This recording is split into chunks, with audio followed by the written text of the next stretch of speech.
에베소서 1장 15절로 19절까지만 보도록 하겠습니다. 15절로 19절 교독합니다. 이로부터 주 예수 안에서 너희 믿음과 모든 성도를 향한 사랑을 나도 듣고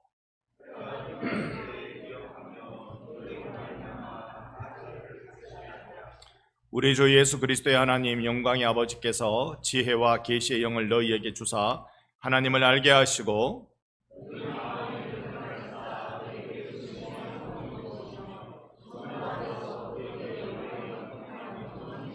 함께 봅니다. 그의 힘의 위력으로 역사하심을 따라 믿는 우리에게 베푸신 능력의 지극히 크심이 어떠한 것을 너희로 알게 하시기를 구하노라. 아멘. 아멘. 할렐루야.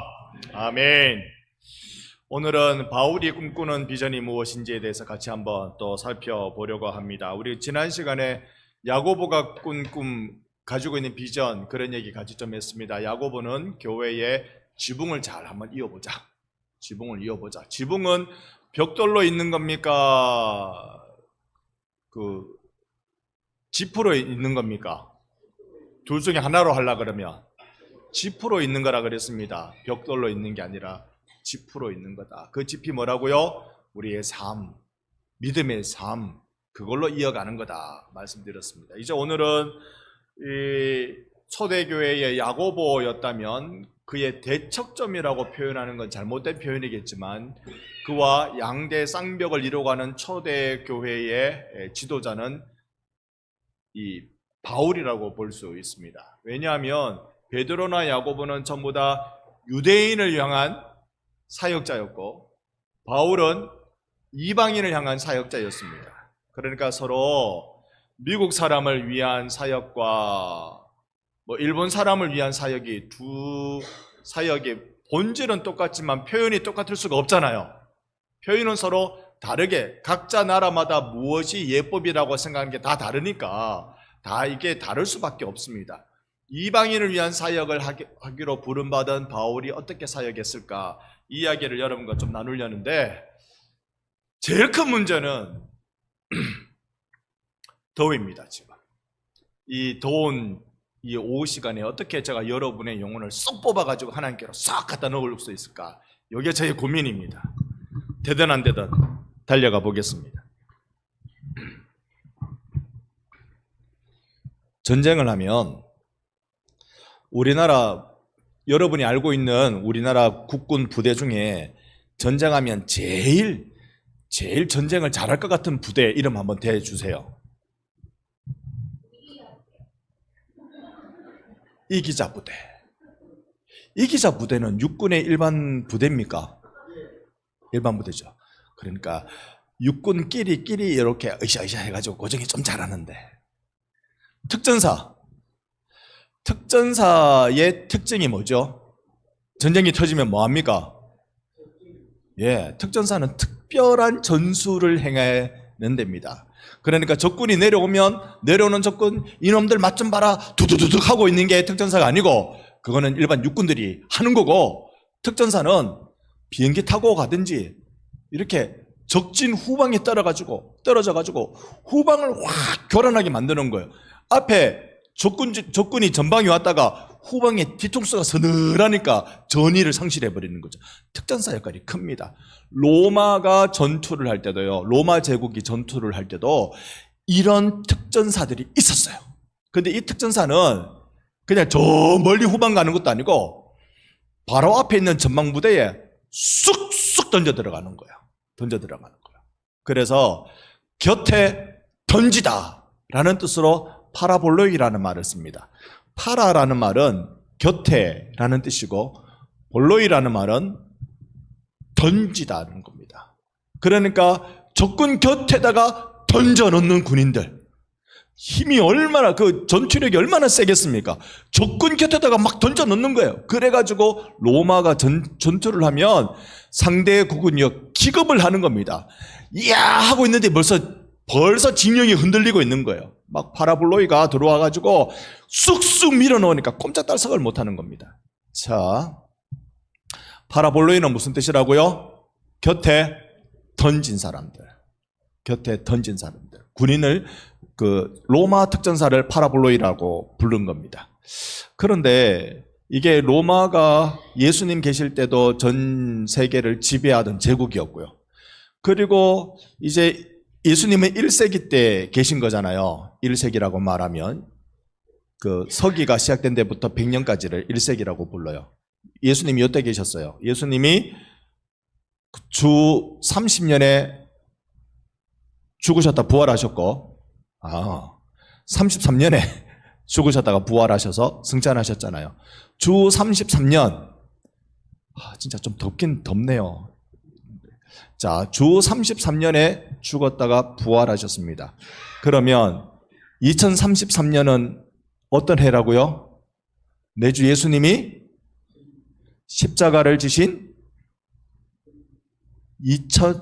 2000주년이 되는 해라고요. 안 놀랍습니까? 2033년은 내주 예수님이 십자가 지시고 부활하시고 승천한 지 2000년이 되는 해라고요. 옆에 분께 인사합시다. 어지간하면 그때까지는 살아있읍시다. 어지간하면 몇 년 남았습니까? 8년밖에 안 남았네. 어지간하면 8년은 더 사시겠죠? 어지간하면 그때까지는 더 살아가서 우리가 2000주년 반성교회 설립 몇 주년 그것도 중요합니다. 좀 있으면 120주년 아닙니까? 우리 교회도 120주년. 호주 선교만 120년이 아니고 우리도 조금 있으면 120주년입니다. 그런데 반성교회 몇 주년 이것도 중요한데 내주 예수님이 죽으시고 부활하사 세상의 어둠을 몰아내시고 빛으로 세상을 회복시키신 그날 2000년이 되는 해를 기념하는 거, 여러분 그 기념의 축제에 여러분 다 함께 있으시기를 바랍니다. 우리 반성교회에서 다른 날은 몰라도 그날은 내주 예수님 죽음의 권세를 깨뜨리시고 부활하셨다. 와, 우리 이거 한번 하자고요. 다 이렇게 한번 소리 지르자고요. 그래서 이 초대교회 예수님 1세기 계셨고요. 2세기 때는 제가 세기라고 그래서 이상하게 알아들으시면 안 됩니다. 이 새끼야! 이걸로 알아들으시면 안 됩니다. 예. 2세기 때는요. 그러니까 100년부터 200년 요 시간에는 교회가 핍박받는다고 정신이 없었어요. 그 다음에 이제 2세기 때 지나서 3세기에 들어가면요. 그러니까 200년부터 300년까지. 요때는 교회가 여전히 핍박 가운데 있는데 교회가 소문이 좀 잘 나기 시작합니다. 결정적인 계기가 하나 있었어요. 로마가 사실 성적으로 타락한 나라입니다. 제국이 될수록 이 거대한 힘을 가질수록 인간의 욕망, 욕구 그걸 그냥 그대로 분출시킵니다. 그게 윤리와 도덕이 제어를 못할 정도로 그냥 터져 나와요. 귀족 집안에는 탐욕과 탐심에 빠져 있을 수밖에 없습니다. 힘이 있으니까, 권력이 있으니까. 그러니까 귀족 집안, 여러분 우리나라에 대형 사고 치는 사람들 주로 대기업 자재들 이런 것, 마약 이런 거 많이 TV 뉴스 보셨죠? 권력이 있으면 이 욕망이 절제가 안 됩니다. 권력이 없으면 절제가 되는데 권력이 없으면 절제가 안 돼요. 그러다 보니까 당시에 로마의 귀족들은 이 탐욕스러움, 쾌락을 추구한 것이 한도 끝도 없었습니다. 자식을 시집 보내고 장가 보내야 될 때가 딱 됐어요. 그러면 여러분 같으면 내랑 똑같이 이 권력을 가지고 있어서 탐욕과 탐심에 막 물든 그런 진짜 진짜배기 권력에 탐심에 탐욕에 꽉 찌든 그런 사람을 사위로 뽑고 며느리로 뽑겠습니까? 아무것도 모르고 순진하고 순수하고 착하고 막 이런 사람을 사위로 며느리로 뽑겠습니까? 누굴 뽑으랍니까? 옆에 분께 인사합시다. 눈은 뜨고 보십시다. 눈은 뜨고 봅시다. 여러분은 어떤 사위, 어떤 며느리 원합니까? 권력에 이 권력 집안에 탐심과 탐욕과 막 결혼도 하기 전에 이상한 거 다 해보고 막 이런 사위와 며느리를 원합니까? 권력도 없고 탐심도 없고 탐욕도 없고 순전하고 착하고 막 순종적이고 또 하여튼 하여튼 신실한 그런 사람이 며느리와 사이가 되면 좋겠습니까? 끼리끼리를 막아야지. 그러니까 권력을 가지고 있는 귀족 입장에서 딱 보니까요, 내 아들도 보니까 형편없거든. 그런데 내 아들 형편없으니까 형편없는데 형편없는 애를 데리고 오면 망하자는 거지. 그러니까 이놈의 아들 정신 차리도록 여기서 데리고 오고 싶은 거예요. 내 딸을 보니까 이게 영 가망이 없거든. 영 가망이 없는 얘를 저기 착한 사익감 데리고 와서 고치고 싶은 거예요. 이게 부모 마음 아닙니까? 부모 마음 다 요래 똑같잖아요. 그래서 그 당시에 기독교인들의 자녀들이 인기가 높았어요. 왜? 그렇거든. 요래서 기독교인들의 인기가 좀 올라갔고요. 결정적으로 올라간 이유는 파라볼로이 때문에 그렇습니다. 이게 뭐냐면 3세기 때 그 로마 전역에 큰 전염병이 돌았습니다. 기록에 보면 100만 명 이상이 사망했다고 그럽니다. 말이 100만 명이지. 지금도 진주 시내가 몇 명입니까? 34만. 맞습니까? 여러분 100만 명 사망이라면 오라서 그런지 놀라지도 않으시는데 100만 명 사망이면 어마어마한 거잖아요.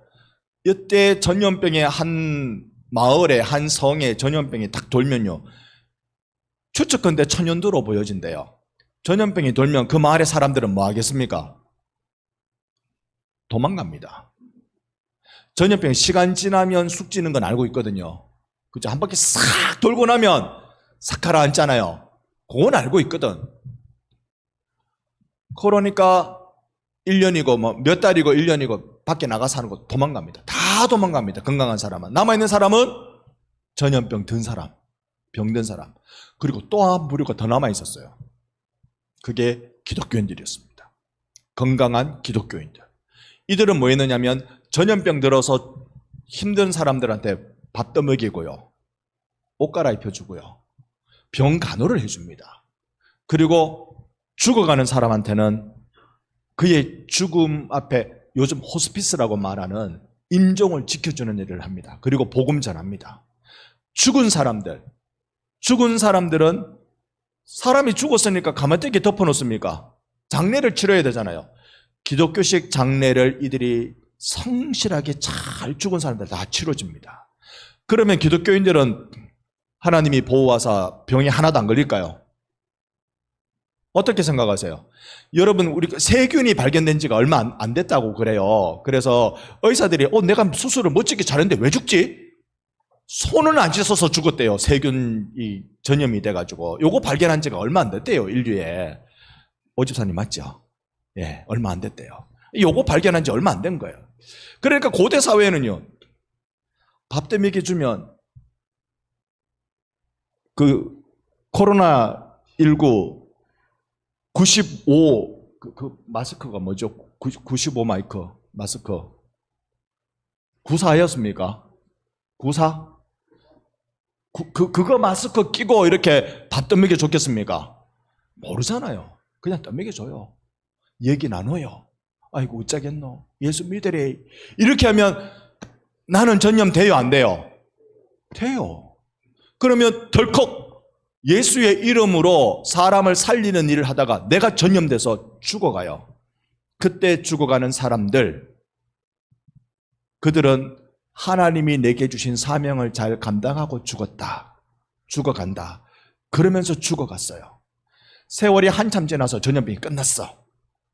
여기에 제가 기억하기로는 율리우스 황제인데요, 기독교 박해한 10대 황제 중에 한 명입니다. 그가 편지를 쓰기를, 너희들 잘 들어라. 기독교인이 진짜 우리들의 친구다. 그들은 전염병에 떠나지 않고 환자를 지켰다. 그들을 파라블로이라 불렀습니다. 그들은, 파라블로이라는 뜻은 옆에 던지다라고 말씀드렸습니다. 죽어가는 환자 옆에 던지는 거예요. 자기 자신을 죽어가는 환자 옆에 던져서 자기도 죽어가는 거예요. 이런 희생적 사랑을 그대로 드러내고 나니까 로마가 알기 시작하는 거예요. 이 사람이다. 이런 사람들이다.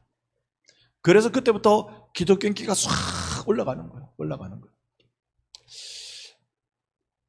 교회의 모습이 어떻게 돼야 될까에 대한 가장 이 모델, 예시가 되어준 이들이 파라블로이 사람들입니다. 이건 옆에서 지킨 사람들, 이런 뜻입니다.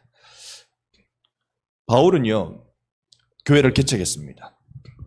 오늘 제가 1부만 할 거예요. 1부만 하고 2부는 다음 시간에 또 계획을 하겠습니다. 많은 교회들을 개척하면서 그냥 가니까 교회를 개척하고, 뭐 교회 개척했으니까 떠나고. 근데 바울에게는요, 교회라는 꿈이 있어요. 교회에 대해서 기대하는 꿈이 있어요. 그 꿈이 오늘 에베소 우리가 1장에 읽은 이대로 다 사실은 나옵니다. 이제 7월 한참 더워졌고요. 8월에 더 더울지 덜 더울지 이와 비슷할지 모르겠습니다만 8월 되면 우리가 하는 게 있어요. 2월에 하고 8월에 하는 거, 교회에서 하는 거 뭘까요? 어찌 그리 잘하신대요. 꼭 나오시소. 8월에 말씀 수련회 할 겁니다. 말씀 수련회는 제가 지난 3월, 4월에 갔다 온 터키 지역의 아시아 7교회, 그 교회를 다 다녀왔거든요. 다 다녀오면서 그 교회를 제가 여러분께 말씀 수련회 때 설명을 해드리는 시간을 가지려고 합니다. 요거 제가 진주 신학교에서 좀 몇 개 했거든요. 일단 신학교 온 학생들을 제가 실험 대상으로 삼아가지고 이렇게 하면 되는지 이렇게 하면 안 되는지 해가지고 제법 점검을 끝냈습니다. 그리고 여러분들에게 알짜배기 진짜배기 요걸 가지고 여름에 말씀 수련을 할 테니까 여러분 꼭 참여해 주시기를 부탁을 드립니다. 자, 바울이 교회를 개척하면서 정말 이런 교회가 되면 좋겠다. 내가 세운 교회, 예수를 머리로 삼는 교회, 이런 교회가 되면 좋겠다라는 꿈과 환상, 그의 비전을 에베소 1장에 쫙 설명하는데 기도를 통해서 그것을 우리에게 보여주고 있는 것입니다. 자, 우리 에베소 1장을 열어서 15절에 보니까요, 바울이 뭐라고 말합니까? 예수 안에서 너희 믿음과 모든 성도를 향한 사랑을 나도 듣고, 16절 보고 계십니까? 16절 말씀 우리 다 같이 한번 읽어봅니다. 시작.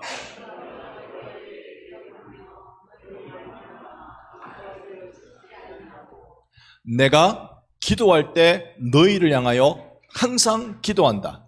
기도할 때마다 감사한다. 골로새서 말씀을 볼 때 항상 기도하고 기도에 무엇으로 깨어 있어라? 감사함으로 깨어 있어라. 감사는 기도를 깨어 있게 만듭니다. 이 에베소 교회를 향해서도 마찬가지입니다. 골로새는 지난번 우리 말씀 수련회 때 같이 묵상했고요. 에베소는 이번 말씀 수련회 때 우리가 볼 겁니다. 이 기도를 통해서 바울이 지금 교회에 대한 비전 이야기를 하는데요. 그 비전이 무엇일까? 18절에 가보면요. 물론 17절에 보면 17절에 지혜와 계시의 영을 너희에게 주사 하나님을 알게 하시고 성령께서 너희들이 하나님 어떤 분인지 알게 해주시기를 원한다. 하나님의 지식을 갖게 해주시기를 원한다. 라고 하면서 교회를 향한 바울의 비전 이야기 18절이 얘기합니다. 너희 마음의 눈을 밝히사. 그 다음에 뭐라고요? 그의 부르심의 소망이 무엇인지 알게 해주시기를 원한다. 부르심의 소망이 뭘까요? 하나님이 우리를 어떻게 부르셨을까요? 그 부르심의 소망을 보면 이렇습니다. 여러분 데살로니가전서 2장 12절 빨리 한번 펴봅시다. 방송으로 보여주시는 게 더 빠를까요? 데살로니가전서 2장 12절. 데살로니가전서 2장 12절. 우리 화면을 보시면서 같이 읽어봅니다. 시작. 이는 너희를 부르사 자기와 영광 이르게 하시는 하나님께 합당히. 하나님이 우리를 불렀어요. 자 보세요. 자기 나라와 영광에 이르게 하시는 하나님이라고 그래요. 그러니까 무엇을 하나님이 우리를 부르시는데 어디로 무엇으로 부릅니까? 자기의 나라와 자기의 영광으로 여러분을 부르신 것입니다. 그래서 교회는 어떤 것입니까? 하나님의 영광, 하나님의 나라가 되게 하는 것이 하나님이 교회를 가지고 계신 계획, 프로젝트란 말입니다. 그러니 하나님의 영광의 총체가 어디가 돼야 돼요?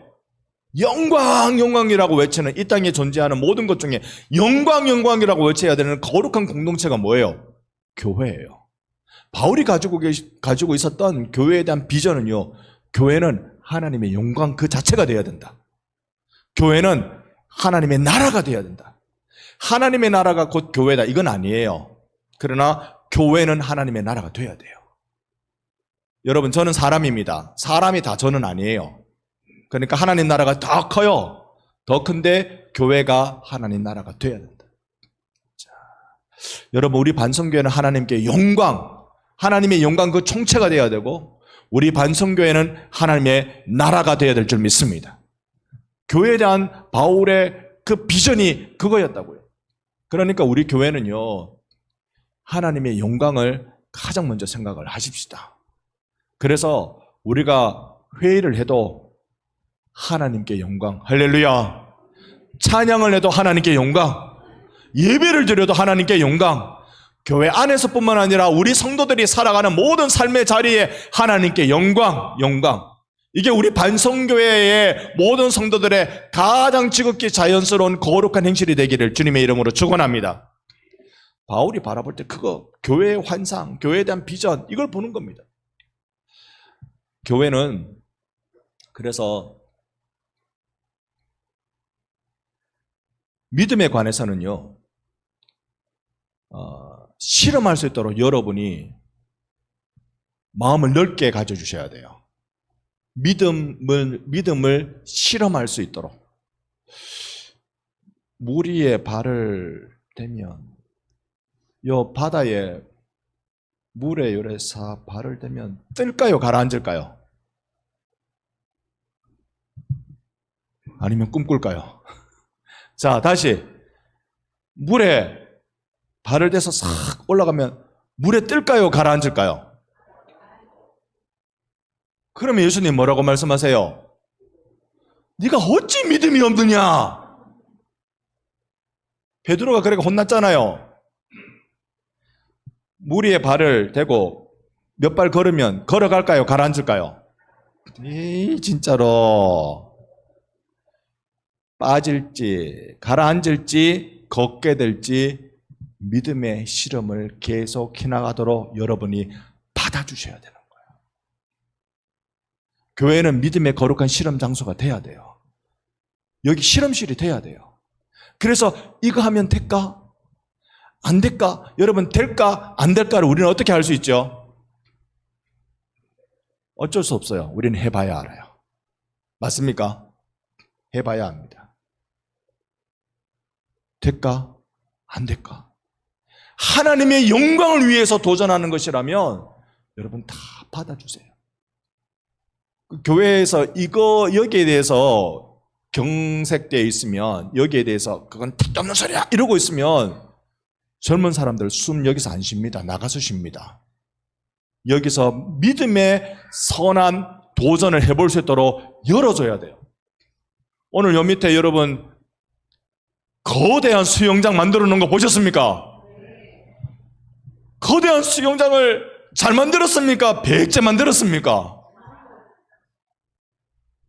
그건 해봐야 하는 거지. 만들어 놓고 그 다음에 결과를 봐야 하는 거지. 그러면 오늘 결과를 보니까 애들이 완전 뿅 가는구나. 교회 오는 걸 즐거워하는구나. 그러면 만들어주면, 놀게 해주면 되잖아요. 여러 가지 이야기할 수 있어요. 여러 가지 이야기할 수 있어요. 정치 얘기하면 우리가 또 여름에 힘든데 눈 번쩍 뜨시라고 정치 얘기. 여러분, 이번 달에요, 나라에서 여러분한테 돈 준대요. 돈 준대요. 들으셨습니까? 얼마 준대요? 15만 원이나 준대요. 제 아내도 저한테 15만 원 안 주던데. 15만 원을 준대요. 15만 원을 주면 여러분 받을지 말지는 저한테 얘기하지 마세요. 안 받겠다고 마음 쓰면 그건 저한테 주세요. 근데 그게 우리한테 중요한 건 그 15만 원이 1인당 팍팍 꽂아주는 그 15만 원이 이 나라 경제를 살릴까요? 못 살릴까요? 봐야 아는 거예요. 봐야 알아요. 이 나라 경제를 살릴지 못 살릴지 모르겠어요. 저는 경제학자도 아니고요. 경제학자들도 이 말 있고 저 말 있던데 모르겠어요. 모를 때는 권력자가 지금 할지 말지 권력의 최종 권력을 쥐고 있기 때문에 하는 대로 봐야 되지 뭐. 봐야 되지. 하물며 일개 나라의 방법도, 나라의 운영 방법도 이러한데, 여러분, 믿음에 관해서요. 우리가 하나님의 영광이라는 분명한 목적을 갖고 수영장 저 만들까요? 말까요? 그러면 담당 부서가 결정하십시오. 하면 되는 거예요. 우리가 교회 들어올 때 왼발 먼저 들어올까요? 오른발 먼저 들어올까요? 이건 치사한 이야기인가? 우리가 이제 압니다. 그죠? 정말로 하나님의 영광을 위해서 교회가 뭐든지 할 수 있도록, 죄 짓는 거 빼고 뭐든지 할 수 있도록 우리가, 교회가 그런 넉넉한 마음을 가져야 됩니다. 교회가 하나님 나라 돼야 돼요. 하나님 나라에 돼야 돼요. 하나님의 나라는 먹는 것과 마시는 것에 있지 않고, 하나님의 나라는 의와 평강과 희락이라고 말씀하셨어요. 무엇을 먹어야 되는지, 무엇을 마셔야 되는지 그게 중요한 게 아니고, 하나님의 의가 되시는 예수 그리스도의 핏값이 너희들한테 있느냐? 하나님 나라 누리려면 이게 중요한 거예요. 그 의를 내가 받아서 내 안에 평강이 있느냐? 세상이 흔들지 못하는 평강이 있느냐? 그 다음에 중요한 게 그 평강으로 인해서 내가 기쁨이 있느냐? 교회 다니면서 신앙생활 열심히 하는데 얼굴은 중엄합니다. 그러면 일단 기본적으로 의와 평강을 가지고 있는지는 없는지는 모르겠지만 희락은 있다 없다?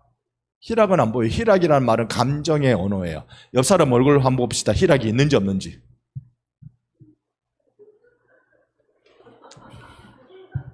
여러분, 저는 희락이 있습니까 없습니까?